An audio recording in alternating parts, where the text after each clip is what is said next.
الرجيم. قال الله تبارك وتعالى في القرآن المجيد: اقرأ باسم ربك الذي خلق خلق الإنسان من علق اقرأ ربك الأكرم. ہماری درسگاہ میں یہ جو استاد ہوتے ہیں حقیقت میں یہی تو قوم کی بنیاد ہوتے ہیں. سنیں روداد جب بھی ہم کسی کی کامیابی کی ہر ایک روداد میں مرکز کردار ہوتے ہیں. یہی رکھتے ہیں شہر علم کی ہر راہ کو روشن ہمیں منزل پہ پہنچا کر کتنا شاد ہوتے ہیں. محترم و مکرم اساتذہ اکرام، آئے ہوئے تمام مہمان اور میرے پیارے ساتھیوں، آج میں جس موضوع پر لب کشائی کرنا چاہتا ہوں وہ ہے اسلام میں استاد کا مقام. جب مجھے یہ موضوع ملا تھا تو میں سوچ میں پڑ گیا تھا کہ میں اس موضوع پر انصاف کر سکوں گا بھی یا نہیں، کیونکہ بقول شاعر ادب ایک قرینہ ہے محبت کے قرینوں میں، استاد ایک نگینہ ہے جنت کے نگینوں میں. سامان کرام ذرا غور تو فرمائیے، استاد اور شاگرد کا ایک ایسا رشتہ ہے جس کی مثال دنیا میں کوئی نہیں. اس کا اندازہ ہمیں اس بات سے لگانا چاہیے. حضور پاک محمد رسول اللہ صلی اللہ علیہ وسلم نے ارشاد فرمایا: بے شک مجھے معلم بنا کر بھیجا گیا.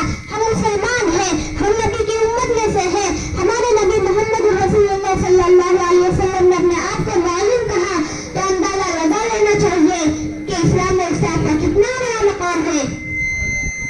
جن کے کردار سے آتی ہے صداقت کی خوشبو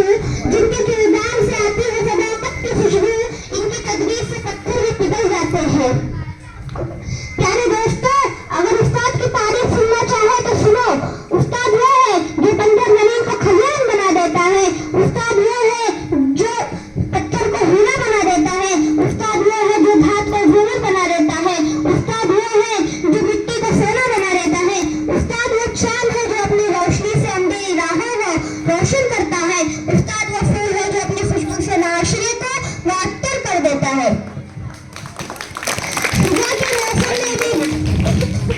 خزاں کے موسم میں بھی بہار دیتے ہیں. استاد طلبہ کو تربیت سے نکھار دیتے ہیں.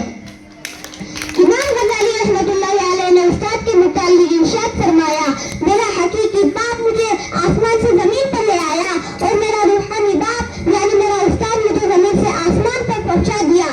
حضرت علی رضی اللہ عنہ نے ارشاد فرمایا: جس نے مجھے علم کا ایک حرف بھی سکھا دیا وہ میرا استاد. کتنی محبتوں سے پہلا سبق پڑھایا، میں کچھ نہ جانتا تھا، سب کچھ مجھے سکھایا. پیارے دوستو، جس طرح پھولوں کو مہک کی، چاند کو دمک کی، سورج کو چمک کی اور روح کو جسم کی ضرورت ہوتی ہے، اسی طرح معاشرے کو استاد کی ضرورت ہوتی ہے. کیونکہ ہر ایک استاد طالب علم کے بارے میں روشن مستقبل سوچتا ہے اور اس کے اوپر دل سے محنت کرتا ہے. اس لیے ہمیں چاہیے کہ ہم بھی ہمارے اساتذہ کرام کی دل سے عزت کریں، انہیں والدین کا درجہ دیں. اللہ تعالیٰ انہیں لمبی عمر عطا کرے. استاد کی عزت کو ترازو میں نہ تولو، استاد کی عزت کو ترازو میں نہ تولو. استاد تو ہر دور میں انمول ہوتے ہیں. وما علینا الا البلاغ.